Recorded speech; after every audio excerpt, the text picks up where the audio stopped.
Well, our recent pop right here has just been a demonstration of what we can do in a very short amount of time.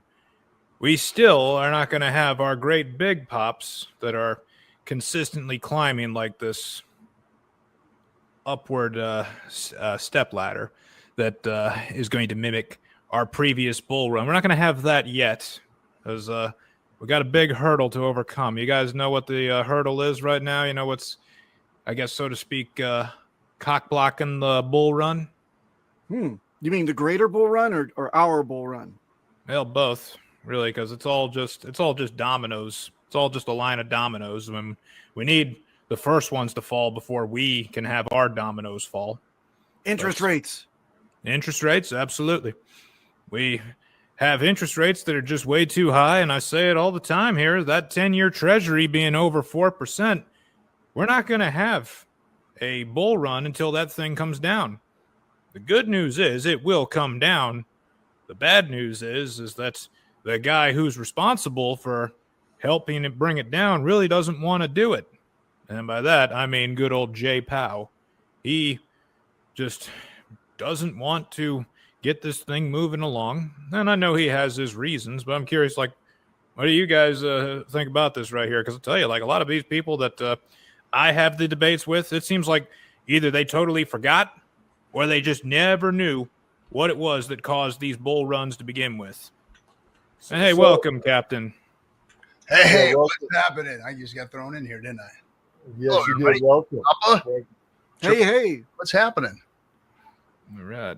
So if we've had interest rates at the level we've had now through this entire run up of Bitcoin, Ethereum, and now we're starting to see alts take a step in the line. Why have we got to this level with the interest rates being what they are now? Okay, good question.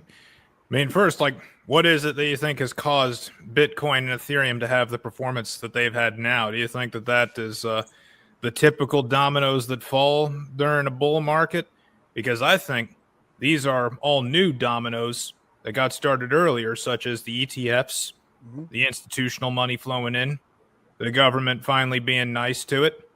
The typical dominoes that are falling in bull runs, like retail coming in, lots of exchange activity, all the shorts getting liquidated all at once, just this perfect chain reaction of positive events that usually go on.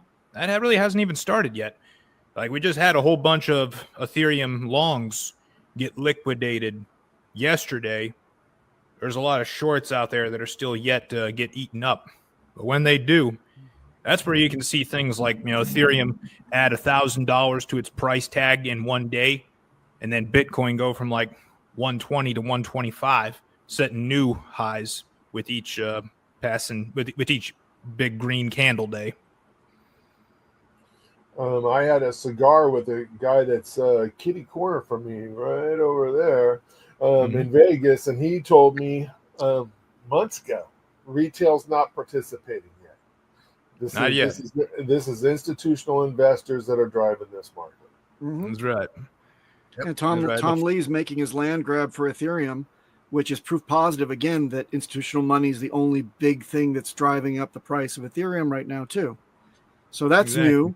That's new this time around, Back before, Tom Lee was big on Bitcoin. He said Ethereum was going to do back at Fundstrat days. They were advising, but they weren't accumulating like this and giving Michael Saylor a run for his money on the Ethereum side. So what do you think of that type of momentum for Ethereum? Does it get priced out of where retail wants to get in? Are they going to have, number bias, and they're not going to want to get a full Ethereum in the next bull? Good question. Now, the thing with, like, when it gets up to like a price where only institutions can afford it, if it does anything like it does in TradFi, that just means more institutions are going to pile in because it gets more attractive to them. Because you'll notice, like, whenever a company does what they call a reverse stock split, where they half the number of shares but double their price, that's because they only want, like, institutions investing in them, and that makes it more attractive to institutions knowing, well, we don't have a lot of retail noise in this, and there's no small investors. It's just us supposed smart money people investing in it. So if that becomes the case with Ethereum, where it just becomes an institutional asset only, that's not necessarily going to hurt Ethereum, and that's not going to make it like unattractive to other kinds of buyers. It's just moving from one type of market to another, and it can still pump, and then that can still have like the residual effect of it causing like this branch out of like you could call it like trickle out wealth, where it's hitting now all the ERC20s that are leveraged positions on Ethereum, and then also the alternative chains that are leveraged positions on Ethereum, namely PulseChain. Fascinating. So there is a direct. If the tidal wave or tsunami is coming, then by that token, the first to get hit would be HEX before That's PHEX. right. All right. What Johnny Chaos says, it's closest to the door. So because it's closest to the entrance, it gets hit first. And then comes the PulseChain hit, which we got all sorts of theories on how that's going to happen. Like some people think that like the Richard Hart debate with Eric Wall, where he said, well, what if Ethereum has a 40x and I sell some of those profits and dunk it into my coins? He didn't say it exactly like that, but he kind of said that. Like some people think that's how it's going to start. Or other people are just going to think, well, there's just going to be way too much money sloshing around from the big round of money printing that's coming. And it's going to be like twice the amount of money printing that would happen last time. And that money just has to have somewhere to go. And there's just not going to be enough Ethereum to buy. There's not going to be enough Bitcoin to buy. You keep hearing about like the supply crunch or the shortages that are on exchanges and everything. The money has to go somewhere. So it's going to look into alternative chains. Like first it might go to Solana and pump that ecosystem up again. Then it might actually go to Cardano and make something happen there. And then maybe it goes to Sonic or these other chains that just aren't like very exchange easy, friendly, user-friendly type things, the real degen stuff like the world we play in. And when they find out that, oh, hey, but there's a possibility that we already have tokens on this alternative chain that this guy that no one knows where he is. This guy found it. He's in a movie, wears a Gucci tracksuit, but, man, he gave us free coins. Let's go claim those right here and just see if there's anything to this. That is going to also be another domino in our favor. So some of those free coins worth $1,000. Exactly. They're a lot more attractive now than they were when the announcement was made. The Pulse Wrap Bitcoin, that's gone through the roof. That's right. You got that for free over here. Mm-hmm. Yep. How many of those you have, Captain? I don't talk about my bags. They're heavy and low. We've got a lot to digest here, with what's going on. And I think that, you're hitting some good points with the institutions and what they're doing. If we've noticed, I started talking about this a year ago when I started seeing big OTC moves on Bitcoin. And I was throwing up the red flags everywhere saying, hey, another OTC move. We got a brand new wallet that just sucked in $1 billion worth of Bitcoin. Doesn't that not alarm anybody? Like people just don't move $1 billion worth of Bitcoin. So all of this stuff has been OTC. And that's why we've not seen retail. I think they've been keeping it so hush hush, so on the down low. Even the news hasn't sparked anything really major as far as retail goes. And we haven't seen retail FOMO in. It's just been all these institutions, OTC, buying all of this Ethereum, all of this Bitcoin. And yeah, some of it has been catching up, obviously, with Bitcoin going up to 120K, but it wasn't following the buys that was going on. It was all happening after. And with what you were talking about, the TradFi world with the macroeconomics, with them holding off on interest rate changes, they're obviously on the Fed side looking at the future as far as, hey, if these tariffs cause more inflation and the money printing goes, then we could be in real big trouble at that point. So I know that there's reasons why they're holding off. To all of our dismay, of course, but There's a lot of stuff going on here that is just unknowns, but crypto is just so pulled back. The kinetic energy is so freaking tight right now. And you were talking about everything else being scarce. On top of that, HEX and HEX on both chains is extremely scarce. So it's following along with it. And so when this thing does finally, the bow does finally get released, that kinetic energy is going to send this thing to a different level. And I think that this time around is going to be about price action, because look at how HEX has been set up, where staking at this point almost doesn't matter to people because of the yield and where the yield's at.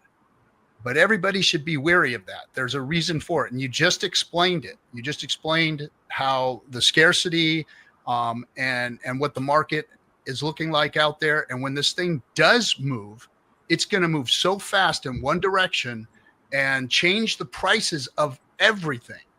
Everything is going to change drastically. Ethereum's going to change. These institutions aren't in this to lose. They didn't climb into this thing at this level to lose. They're going to win. They're going to make their money. So I think that these blue chips are going to freaking do some amazing, crazy shit. And of course, with that, our ecosystem is going to do some amazing, crazy shit. This is going to be a bull market of bull markets, in my opinion. This is good. This is going to change crypto. Everybody who's in now that are us plebs, that aren't institutions and all that, it's going to change your freaking lives. I mean, it's going to be, this is going to be the moment that the biggest transference of wealth actually happens in crypto, in my opinion. Oh, definitely. I'm curious, what do you guys think of, like, what's caused retail to stay out so far? Like, I got my ideas here, but I'm curious what everybody else thinks. Why is retail not here yet? There's no easy way in. Okay. They're not running around the playgrounds with Robinhood, all the 14-year-olds trading crypto right now. That's not happening. Yeah, I would agree. That's what was going on in the last bull market. Was everybody had Robinhood app. Everybody knew how to buy crypto, but they didn't know how to sell any of it. They didn't know how to get out. They just knew that they had to get in, and that was put the app on, boom, you're buying right there. And everybody had that, and that's why it mooned in the retail sector so hard, so fast, because they had an easy way in. And I don't think that really is existing or being marketed right now. So I went to the movies yesterday with one of my triplets, right? We went and saw Godzilla. And he's actively trading on Robinhood. And he had bought Solana on Robinhood at $18. And Robinhood put an automated sell order on that somehow. And he called customer service and couldn't figure it out. But it sold his freaking Solana at like $50-something before it went to the 140. And he couldn't figure it out why it happened. And nobody would tell him.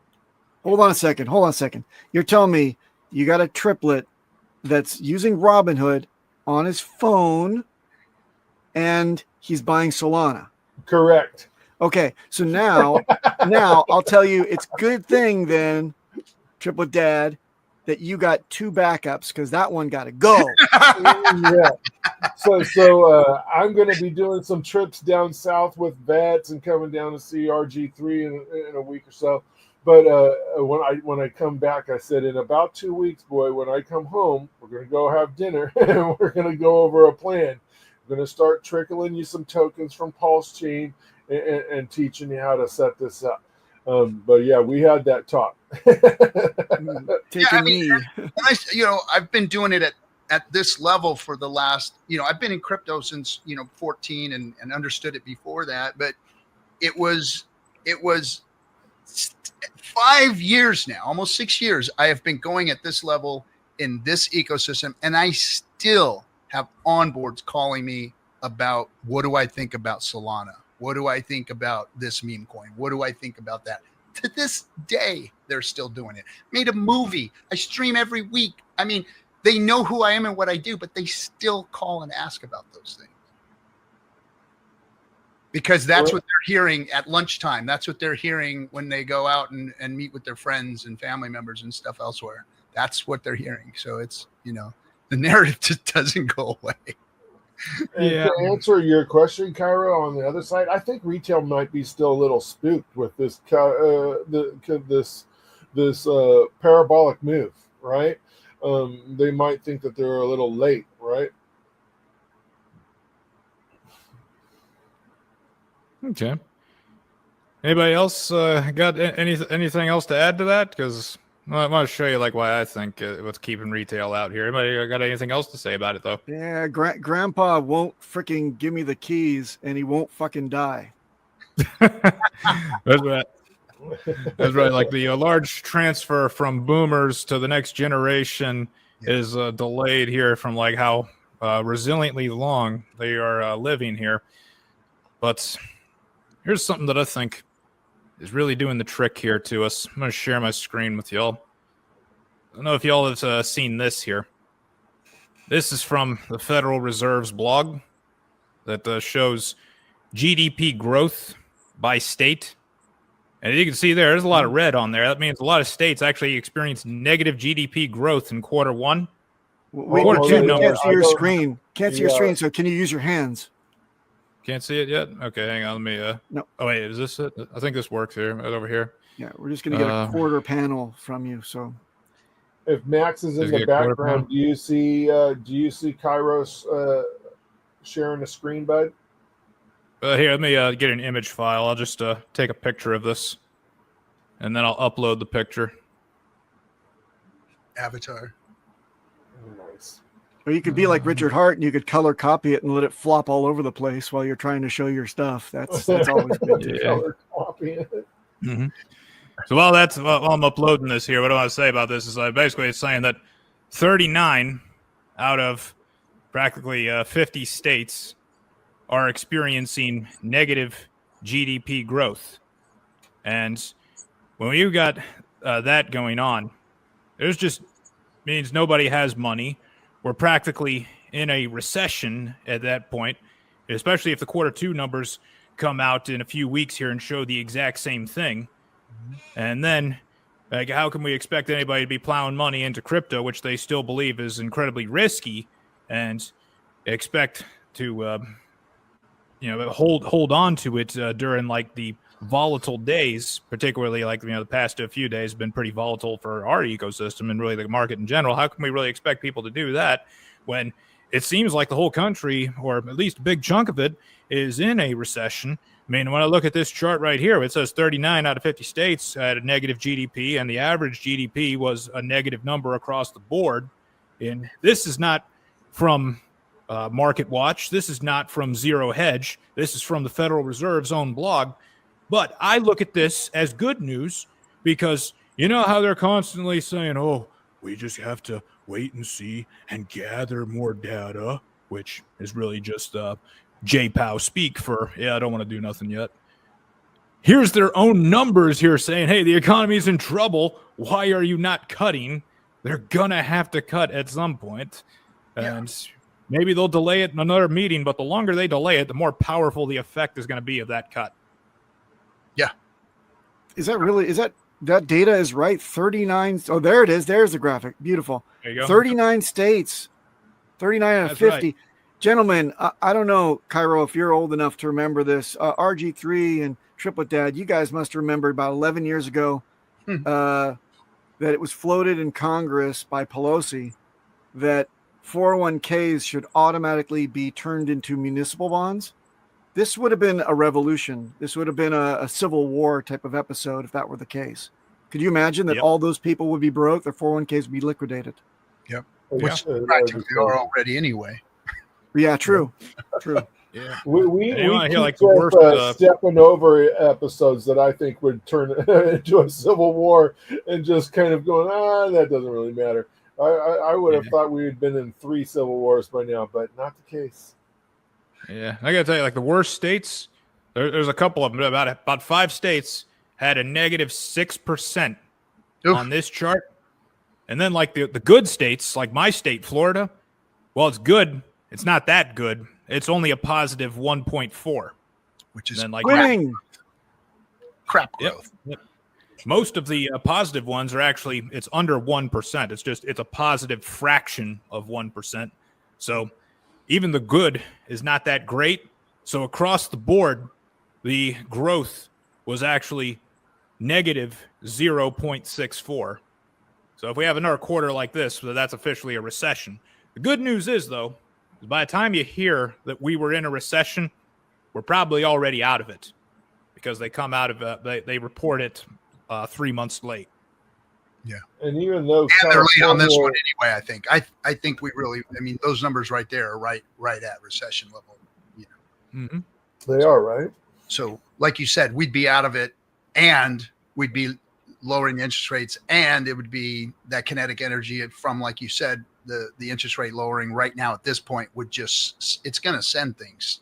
I mean, everything's going to send, and it's been a long time coming. Everything's been bunched up, bound up, and waiting, and it's going to move. It is going to move, and it's going to move to the upside. It is going to move to the upside. Yeah, absolutely. And this really shows we really do need that money printing to kick off, like quantitative easing or just much lower interest rates. We need that money printing here, because what this tells me is that nobody, at least on retail side, has the money to push into crypto and push into our ecosystems to push those prices up. So that money printing, when those printers turn on, great. But until then, we're going to be sideways like we've been for the past year, really. And that'll also stop the recession from worsening too, because it could, if they don't print the money and leave interest rates as they are, it's the formula for the depression is what's going on right now. And if they don't get that thing, people don't understand. Everybody, money printing bad. Well, had they had this tool or used this tool back during the Great Depression, that wouldn't have happened. They would have been able to mitigate it to some point. It wouldn't have been as deep and as hard as it was when the Depression hit. So that's why they do this. And, not saying that it's a good thing, because, I mean, we put ourselves in this position because of all of the, the lending and the borrowing and the spending. But it's the only solution to it. It is the only solution to it. That's right. There's a good explanation for it. Like, I think the best explanation is the Ray Dalio video on how the economy works. It's a great video, great animation, everything really explains it. And even though I consider myself like a pretty fiscally conservative guy, austerity is not going to save us anymore. Because if we cut the deficit, if we fix the deficit, not by increasing growth or taxation or increasing revenues to the government or anything, we just stopped the federal deficit and eliminated it by cutting spending, you would have a negative GDP for that entire year, because a big chunk of GDP actually comes from deficit spending. We would actually end up with a negative 5% GDP if we all of a sudden got conservative and did some cutting. So it's too late. It's too late to try and fix this broken system. Best thing we can do with it is just try to use what's left of it to make ourselves rich, and that way we can pack our bags and then expatriate to Thailand or something. I got a question.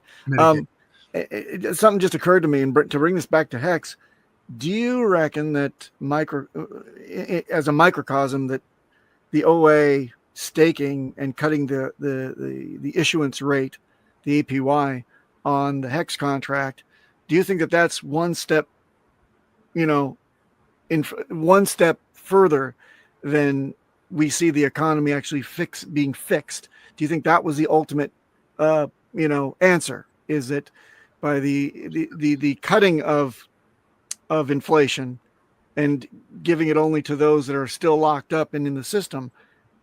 HEX has that answer, but the economy of the United States does not have that extra dimension, that extra thing in the bag to play, an extra card to play. I think so. Yeah, go ahead, RG. You got something? Go ahead.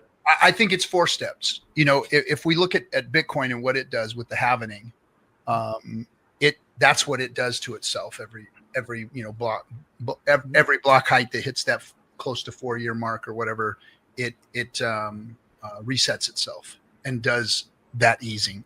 And I think that HEX, the way the OA set this up, it's 4 times the amount of what it's like 4 halvenings basically is what has happened here. So it's done an even better job than the code of Bitcoin has done. So the OA has actually, created that effect 4 times over what the Bitcoin halvening is. And that's how I see it anyway. And of course, you guys, it's done also with PulseX rewards as well, right? Those rewards were cut, and the way that those hex stakes were put out there by the OA, it wasn't one big chunk, so he can play with the level of interest that we receive with these stakes over the period of time. And if EES is one of those, it brings a little bit of that yield back. Most of that hex goes right back to the OA. Some of it goes to the people who are brave enough to stake during this period of time. It's a pretty fascinating system. So it's like a wise Fed then, basically. And it has options that Bitcoin doesn't. Rich was kind of Jerome Powell right now, right? He's a wise Fed, yes, a wise, competent Fed. And it's an option Bitcoin doesn't have. Bitcoin, no matter what, at the block height, it happens. That's when it happens. And no matter what, and we can see the chart and what that does.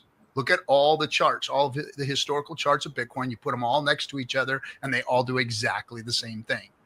After the halvening, we see the bull market come in, 18 months or so afterwards, whatever. And with what has been done here with the OA, it has options. It's given itself even more options to adjust that. And it has the option to throw that in or not throw that in, or do it at a certain level, or, lower it back down, or raise it back up, or lower it back down. So having that option, I think, with the OA is brilliant. Built on top of HEX, and not having it built into the code like Bitcoin. Again, proofs HEX is a better Bitcoin. Yeah. And we know that Richard definitely wants to be known as the guy that created or founded the best performing asset in the history of assets. And I think that this move that was made here with the OA and staking all of this HEX was a giant step towards that, because when I look at the Go Pulse right now, it says that the liquidity of HEX is just 340 million HEX. And at the current price, that's only $4 million. That's nothing. That's nothing. That's exactly. nothing. We've seen that much go in a day. In a day, we've seen that much go in a day. So just the last. Hold on to your hats, folks. Hold on to your freaking hats, man. Yeah. Just seeing what's coming through the bridge in the last couple of days here, we practically got that much. So when the money printer goes burr and some of that money comes our way, oh my God, can you imagine? Some hexagons out there, you guys only saw this once, was back before PulseChain, before PulseChain's launch, we saw HEX go from 2 cents to 12 cents just in one night. What you're going to see coming up here is going to dwarf that. It's going to dwarf that. Yeah. Hey, I'll say it again. Been saying it for freaking almost 6 years. People will be stakers. People will be waiting in line for your HEX, and you guys will be able to name the price.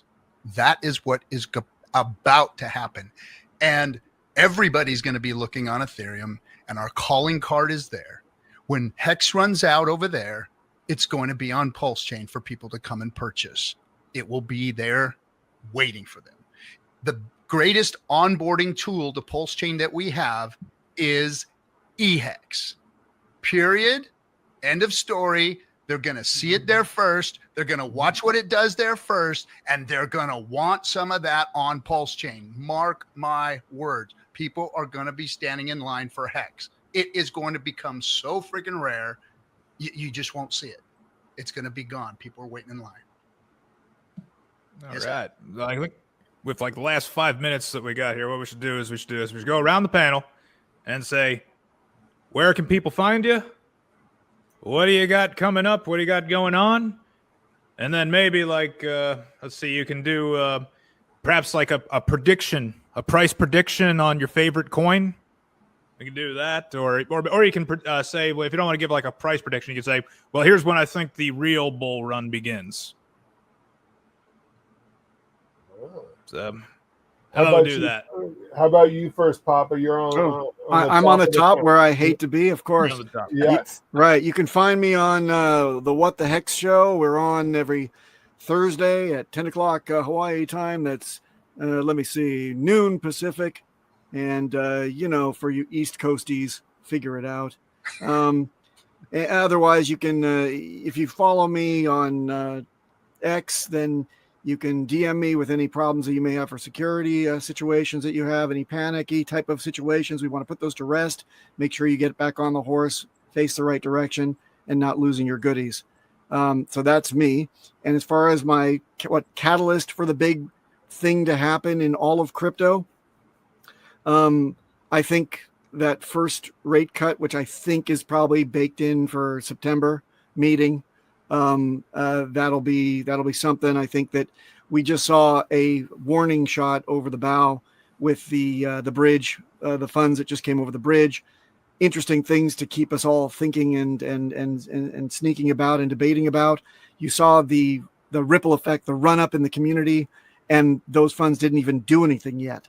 So I think that more of that, and of course the mailers. When the mailers hit those people's nice little hot little fingers, they'll open them up, and I think that that'll also have a huge effect on HEX and PulseChain. Nice. You can find me at tripletdad007 on Twitter. I've been building quite a few things over the last couple of years. We've put Steakhouse out there, which is built on top of HEX. Almost everything that we've built is built on top of an RH ticker. And we're going to do a little bit of explanation and fire up a stake live tomorrow during this conference, which is awesome. Doing it live, baby. The other thing, you can also find me live in person at HEX meetups around the West Coast. I like to go out and visit these people 100%. If it's within 500 miles of my house, I'm a driver. I'll go fire up a cigar, roll down the windows, head out to the event. I agree with you, Papa. I think that September sounds like a good time frame due to the rate cuts. I know we have a ship coming in with 200,000 different things in it, or mailers in it, and I know there's a bunch of containers following that, right? This is the first of many. We have the bridged money. We have, I believe, some green candles that will follow those mailers or coincide with them. I think this is not a mailer only marketing plan. It would be a wasted opportunity if it had one facet. All right. Captain RG3 on all the socials. Discourse Syndicate is the channel that we stream on every Friday night. Thursdays we're doing Burn It All with cigars and crypto talk, and so you can find us there. But hey, everybody, look, it's coming. It's here. The bull run is setting in, and HEX and the PulseChain ecosystem is set up for greatness. If Bitcoin did 3 million plus X, and HEX has only done its first 10,000X, where do you think the possibilities are? HEX is better than Bitcoin, period, bar none, hands down. It beats the crap out of its technology. It just hasn't caught up yet. The marketing hasn't caught up yet. It's coming. The bow is pulled back and it's about to fire. So here's what what I'm telling everybody. Get yourself prepared for this bull market. Make sure that you know what you're doing. Get your security in place. Get everything together, because this can be life-changing wealth for you in the next year here. So get prepared. Know when your entries, your exits are, and all that good stuff. You got to do you. No financial advice. Everybody's got to do you. You do what's going to be comfortable for you to run through this bull market. And be ready. It's coming. 100%. I got a whole lot going on for me this week. Tomorrow night, I believe that we got a special X Spaces going on with Tam. I forget exactly what it's called, but I think it'll be like tomorrow night at 7. We're going to be doing some X Spaces, and you'll be seeing a lot more of me this week here at Hex Week, and be seeing more of me on YouTube. I got a great YouTube video up there for anybody that is tired of hearing this narrative, this myth that, oh, there's just way too many coins out there, so we're not going to have a powerful bull run because it's all diluted. I take that myth and I just rip it into pieces so that whenever you see somebody pushing that, you can just take this link to my YouTube video, put it right there, and I guarantee you within a few weeks, we're never going to hear this myth ever again. That's going to be over with. So check me out, Crypto Cairo HEX on YouTube. You'll be seeing a lot more of me here because of all the positive feedback I've gotten right here. Moved into this new studio. I'm going to take YouTube a lot more seriously here. And we'll also be working with Tam Tam on her Richard Hart University. It's actually a Hexagon University. Hexagon University, yep. So I'll be pushing that. And like as far as like when do I think things are going to get going? Yeah, I kind of agree with everybody. If they do the rate cut here in September, then absolutely that's going to happen. There's still a chance that like J-Pow could pull the rug here. Like it won't be a surprise on the day. We'll see like the CME will start declining their belief that it's going to be going down because it's still a whole month away here. There's still a lot that can happen. But the longer they push that out, well, the more powerful the effect is going to be when it finally goes through. And one coin that I don't mind giving a prediction for just because it's its second cycle here, I'll give a prediction on HEX. I think that if Ethereum does what I think it's capable of doing, HEX can easily go to $7 a coin. Woo. That's like a 55,000x. Stop flooding my bags, bro. Let's go. Nice meeting you, though. Why so bearish? Yeah. Could do more. Could do more, depending all on what Ethereum does there. But just thinking of like, Ethereum, if it went to 20,000, which I think it's very capable of doing, then absolutely HEX would be at $7. Love it. That's a great. I got to go clean myself up after that. One more piece. Super bullish. Love it. One more piece. If y'all have been following the SAC, SAC. I had something for this one. The SAC trail. I don't know. Recent developments on the bridge and all that stuff. I was reminded. I just sat down and looked at this, and PulseChain Validator had a really good tweet. You often get a better deal by buying PLS and HEX by splitting your funds across stables. That is exactly. Did I not have the? That is what we saw happen with CryptoSolve's tweet. Why don't I have it in front of me right now? About the funds and stuff that got bridged in, they got split between a few different ones. Here we go. Split between ETH, DAI, USDC, and USDT. So if anyone remembers when the clips started clipping last year, they were clipping. And I saw that. I was like, whoa, that's a very interesting point. Could we see more clips imminent? I do not know, but I'm excited to find out.